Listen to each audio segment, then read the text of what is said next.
دلته طالبانو روح المانی بیا یو خبر کړی نه، مخکې یو آیات تیر سو طالبانو وسیغفرون لنا ویقولون الله به موږ ته چې ګناهونه کوي دوی وایي موږ ته به الله بښنه وکړي. وایي اوس په دې صوفیانو کې داسې هغه دي، داسې صوفیان شته طالبانو یتحاتفون علی الشهوات تحاتف الفراش علی النار.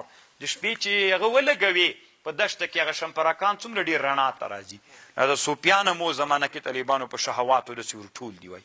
وایي یوه دوی داسې وایي طالبانو، وایي حرام خوري، له دغه آیاتو استدلال کې خالص حرام خوري. وایي بیا داسې وایي چې دا نفي اثبات یې بیرته ختموي. موږ چې لا اله الا الله وایو په دې نفي اثبات نو روح المانی درانه بمونه پرې غورځولي.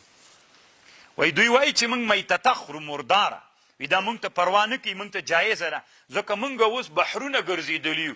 وایي اذا بلغ الماء قلتین لم يحمل الخبث.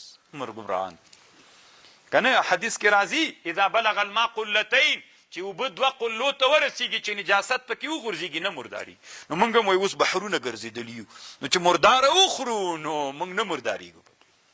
الله دې طالبانو داسې ګمراهي نه وساته.